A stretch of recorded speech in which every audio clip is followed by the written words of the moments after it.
يزدني يا خانم جان خيانة شيرين يا سڵاوتان لێبێت و تەندروست باش بن لە ئەڵلقەیەکی نوێی کۆوارەوە بە کۆمەڵێک بابەتی هونەری و کولتوریەوە هاتوینەتەوە لاتان. سەرەتای بەرنامەکەش بە گرنگترین هەواڵەکانی هەفتە دەست پێ دەکەین.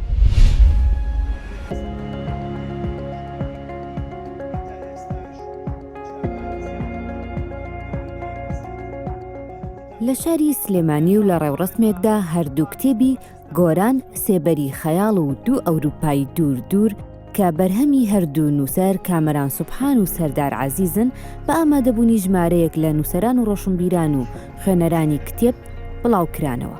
بە پابەندبوون بە ڕێنمایی خۆپارێزیەکان نووسەران هیواخواز بوون کە کتێبەکان خزمەتێک بە کتێبخانەی کوردی بگەێنێت.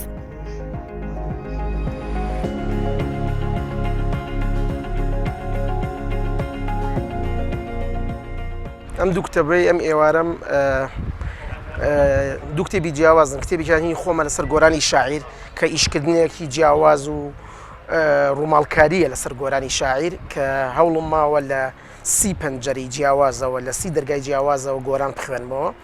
کتێبەکەش ناوی گۆران سێبەری خەیاڵە و ئەمە ئەزمموی خوێندنەوە و تێڕامانی منە لەسەر گۆرانی شاعیر. ڕەنگە پێشتر زۆر قسە کرابێ لەسەر گۆران و ئیشی زۆر لەسەر کرابێ، بەڵام ڕەنگە ئیشکردنیان جیاوازتر بێت و جۆرێک لە تایبەتمەندێتی پێوە دیارە.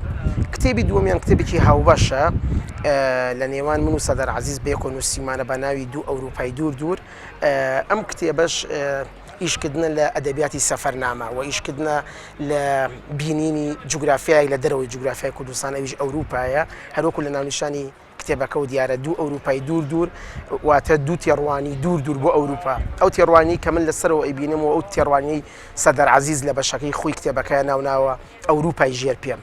یعنی ئیشکردنە هەموو کتێبەکە ئیشکردنە لە ئەدەبیاتی سەفەرنامە لە نێوان بینینی سەرەوە و بینینی ژێرەوە کە سەردار عەزیز وەکوتم ناویناوە ئەوروپای ژێر پێم.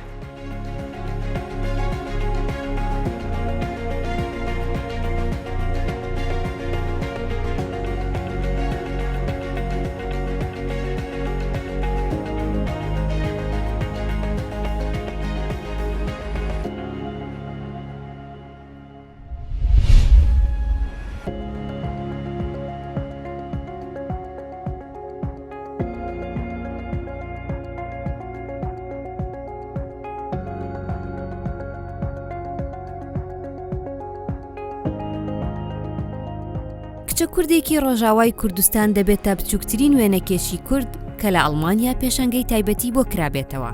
دلڤین عەلی بە شێوەی ڕیالیزم وێنە دەکێشێ و لە ڕێگەی کارەکانیەوە هەوڵی زیاتر ناساندنی کورد دەدات. ئەو هەر لە منداڵیەوە بەهرەی هونەری تیادا دەرکەوتووە و بە بەردەوامی لە هەوڵی پەرەسەندنی ئەو بەهرەیەدا بووە.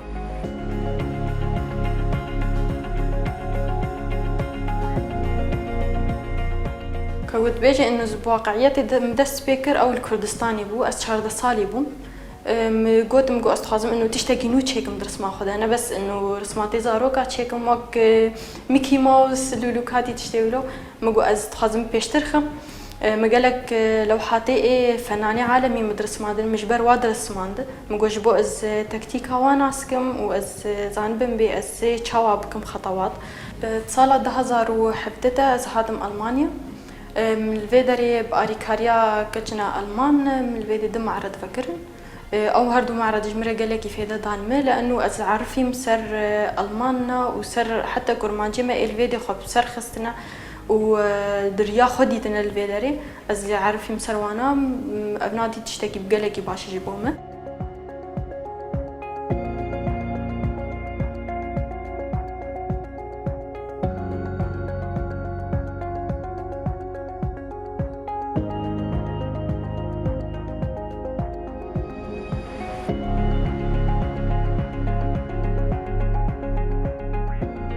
تركيزي سر روتكم لأنه أسحش تشتي أصناكم صعب لو حد تابلو جم صعب بهتر كيفام جوارتك وأستيدا بكملين وأز وقت بيتشا إبداعك نوتي بخمي الفيديو وقت تبيني تفاصيله وبهترن كأز خلفية كبرسمين بس خلفية جامد يعني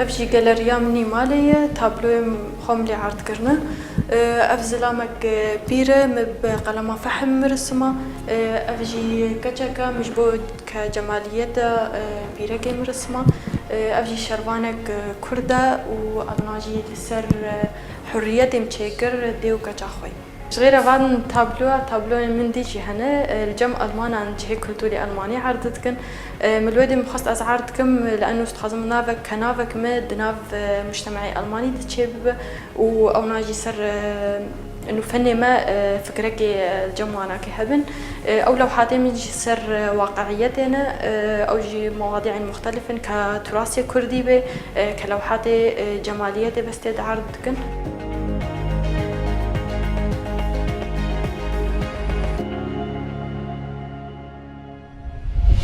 باوکو کچێکی گۆرانی بێژ و میوزیکژەن پێکەوە گۆرانی دەڵێن و میوزیک بەرهەم دەهێنن. ژیان ئەربانی کچە هونەرمەندێکی ڕۆژاوای کوردستانە و لە شاری بەرلین لە ئەڵمانیا دەژی. لەگەڵ باوکی ڕێناس ئەربانی گۆرانی دەڵێن و میوزیکی کوردی بەرهەم دەهێنن. ئەو کیژۆڵەیە کلیپێکی نوێی بە ناوی دێراسۆر بڵاو کردوتەوە کە گۆرانێکی فۆلکلۆری کوردیە و بە شێوازێکی نوێ وتراوەتەوە.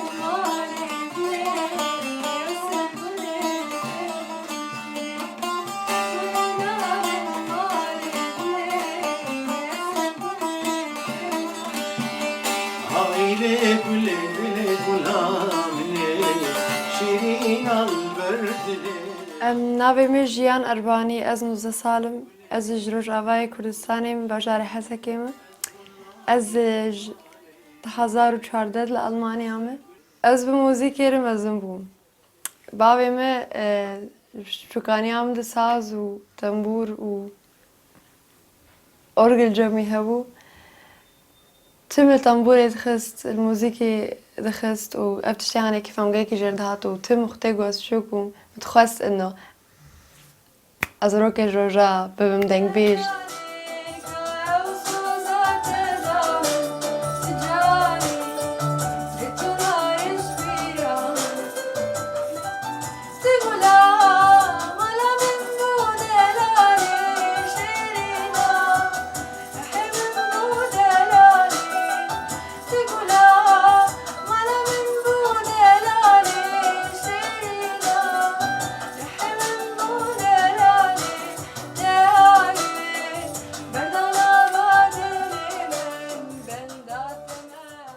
عمري 6 صالي بو تديل ام الرجافا بون ام موزيك لي تخص ام تشون نوروزا جيانجي كيف هو يقول لك موزيكر هات و بيقوم يشتركوا جوه يقول لك باقش بو دسترا بالا خداي اف زاروك ومزمبه قافا جو بدو دوتشكي وبيجي هي مرادي خوا راستيج بو خاطري جيان موزيكا جيان از قافا جيان دستري از خود جيان ردبينم يعني الجيان دنرم ازري ناس تبينم بربيتشتي يعني مرات ناخذ حركه جمرات شيتربه مرات خواز زاروكي مرات جمرات شيتربه انه بيتر بوفقه بيتر بسركبه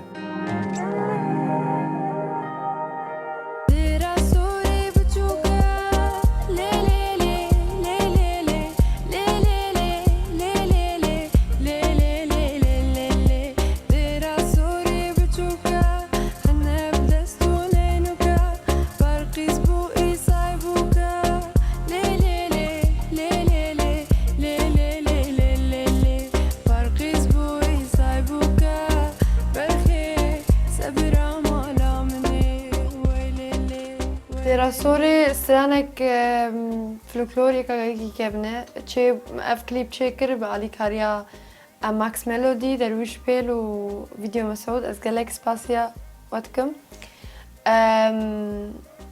اف كليب عمني اول بو واز جاكي كيف خوش بو از بيس سرانه شيكم وسرانه عمني حالي اول بكرديبه واز بيبين كيف عمجوني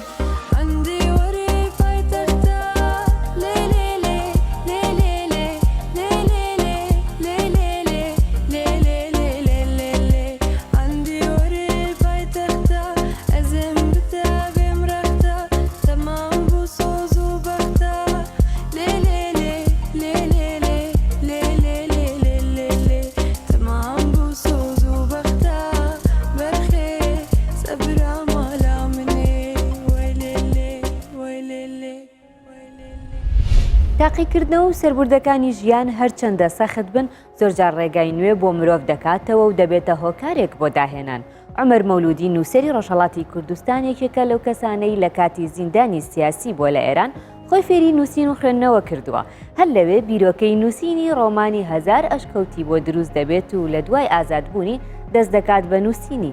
خاوەنی چەندین ڕۆمان و چیرۆکە ناوەڕۆکی بابەتەکانی لەو بەسەرهاتانەوە دروست بوون کە ڕۆژانە بەسەری داهاتوون. هەر بۆیە خۆشەویستی و عاشق پشکی شێریان بەرکەوتووە.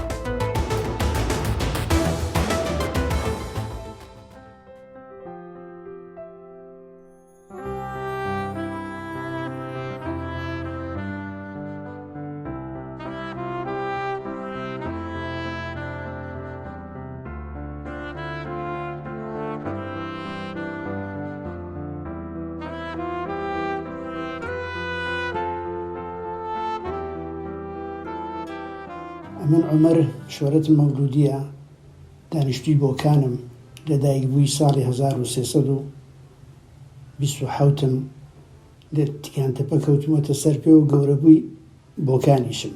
ئەلعان دانیشتووی بۆکانم. من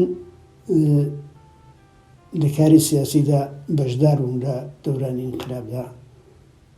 ساڵی 61 کە تەرەفداری سازمانێک بووم بە نێوی چرگای فەدای خەڵک کەوتمە زیندان. ساڵی 61 چوومە زیندان 1361 هەتاوی کەوتمە زیندان. لێوێ لەو ماوەیدا کە مامەوە دەستم بە خوێندن کرد. عەلاقەم پێی بوو، دەستم بە خوێندن کرد. مدەتی 7 ساڵ لێوێ خوێندم. ڕۆمانی هەزار ئەشکەوت لە زیندان کەوتە مێشکمەوە بوو. لێوێ گەڵاڵەم گرت و لە ماڵە هاتمەوە. دوای 7 ساڵ هاتمە لە ماڵە تەکمیلم کرد و تەواوم کرد.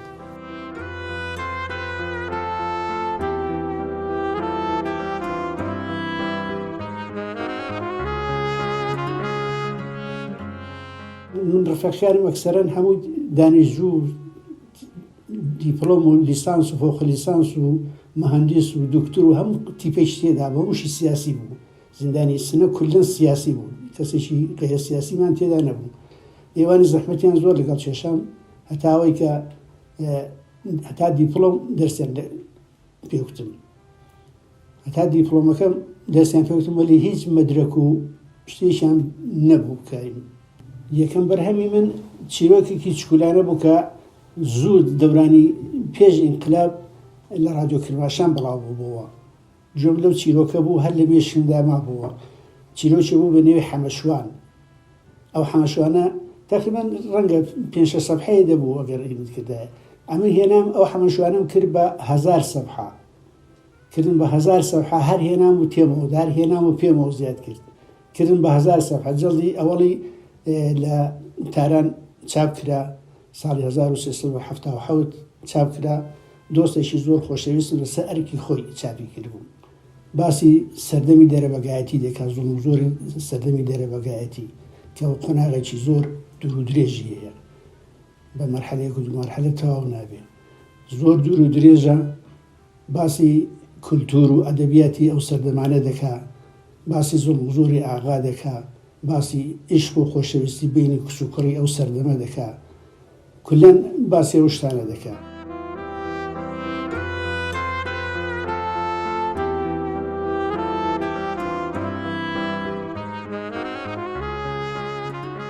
بەرهەمی دووەم کە هەر ڕۆمانێکە بە نێوی سەرهەڵدان. ڕۆمانی سەرهەڵدان کتێبێکە کە وەرگیراوە تقریبەن وەرگیراوە لە ڕاپەڕینی ئەفسەرانی خۆراسان. لە ڕاپەڕینی ئەفسەرانی خۆراسانەوە لە دوای جەنگی جیهانی دووەمەوە هاتووە تێکەڵاوی شۆڕشی ئازەربایجان و کوردستان بووە. ئەو حرەکەتە تێکەڵاوی ئەوان بوون کە تێکەڵاوی ئەوان بوون. دوایی جەرانی مەلا مستەفا دێتە پێشەکە هاتوتە کوردستان و لەگەڵ قازی هاوکاری کردووە. دوای ئەوە کە جەرانی قازی دێتە پێشێ و کۆماری مەهاباد جوانمەرێک دەبێ گەڕانەوەی بارزانی دەبێت بۆ سەر سنوورەکانی تورکیە و عێراق و ئێران. هەتا دەگاتە وانێک هەتا لە ئاوی ئاراز دەپەڕنەوە ئەو ئەفسەرانە هەر لەگەڵ بارزانی دەبن.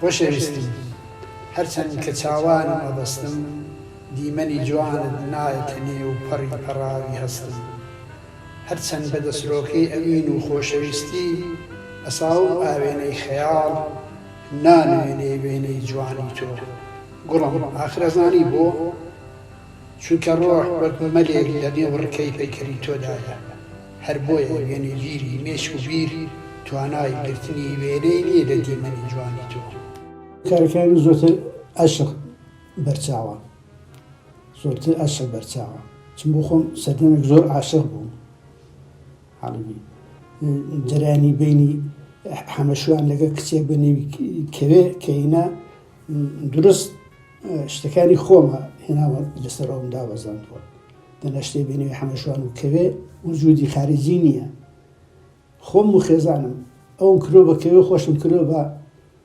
حەمەشوان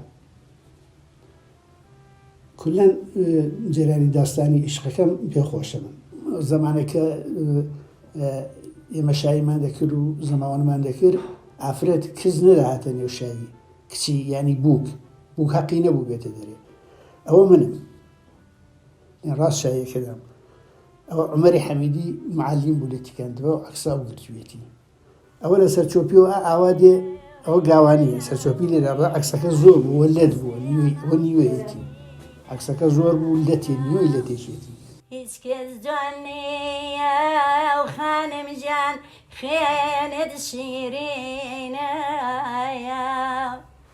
وەرە با بێڕۆین ئازیز جان بۆ چێ دەڵای دێم ئەمان بەو شەرەیتەی کاڵێ جان تانا لەدای لێم ئەی کڵۆن جاڕێڕێیە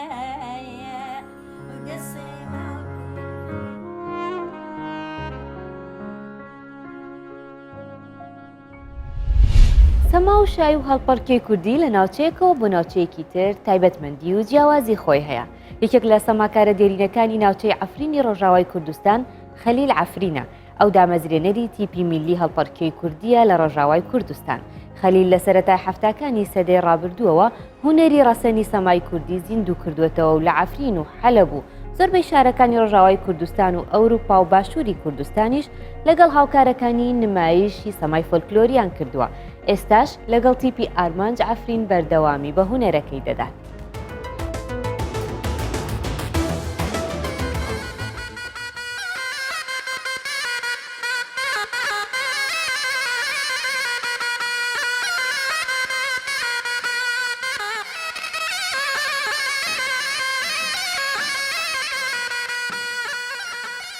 دەستپێکا من وەختانی نادی عەفرین الئەهلی هەبوو ئەوە 69 چێ بوو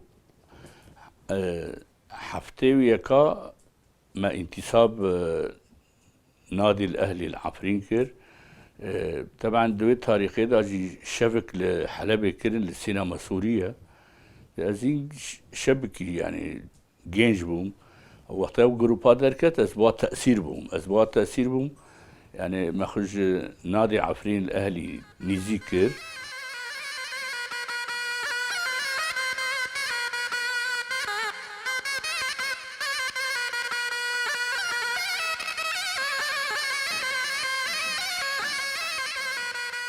حفتنا أزاتم ألمانيا مع نهي دود ديما الألمانيا هم أزاتم بر جروبك تشيكربون هفالي موبري ددل بربون وانا جروب او نكر يعني بيشتا نخستن ازات بر ما جروب صلاح حشتي داس بيكر حشتي ويقاجي اول نشاط ما امشون هامبورغي ويتشاغي دكتور صالح السيدو وغزالي امبرن بالنافي جزيل شفت امشون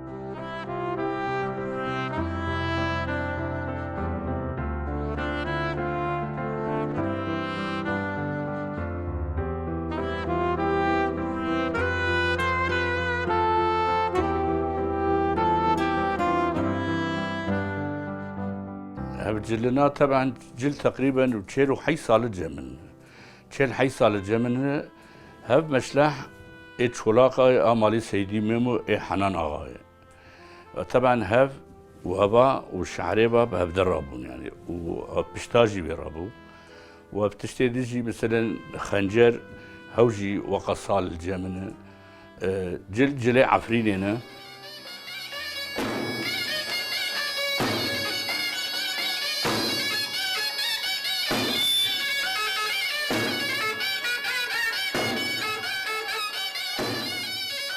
حشتي وياكا وقت جازاتم ألمانيا ما كاريق وبردوام كير بدنج بيجد دولة مندرة بدنج بيجد مزن راب جمع بكلام جد مزن راب مال كاريق نوروزا برليني ولا حردرك يمشون قدر أجل ألمانيا ما كاريق وبردوام كير تابي قسمتين مرابي فلكلور أمرابين 2002 ما حفتي أشوم كردستاني لهوليري مكاريخو الودري مكاريخو بردوام كر أرماج عفرين حتاني قاعد شو طبعا جروبي ما نابي عفريني بو باشي أمشي الودري جروبي أرماج دور بو مرابو بتابع بده ما قوم أرماج عفرين بي أزو كاك منير غوتشر بابدرا ما آلي كاري كر وحتى نهاجي أم كاريخو بردوام دكن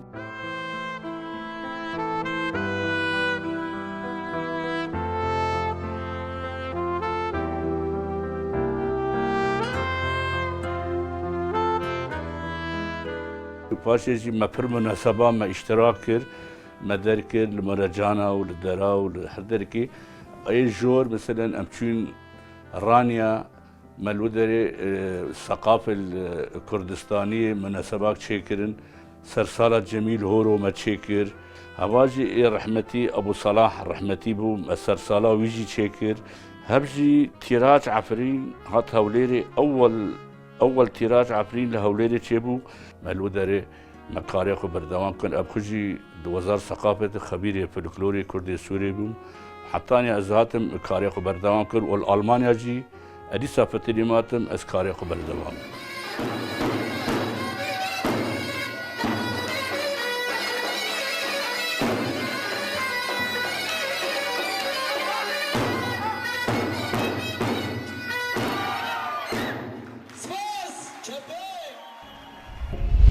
ڤانکۆخ دەڵێت خەون بە وێنە کێشانەوە دەبینم پاشان خەونەکانم وێنە دەکێشم.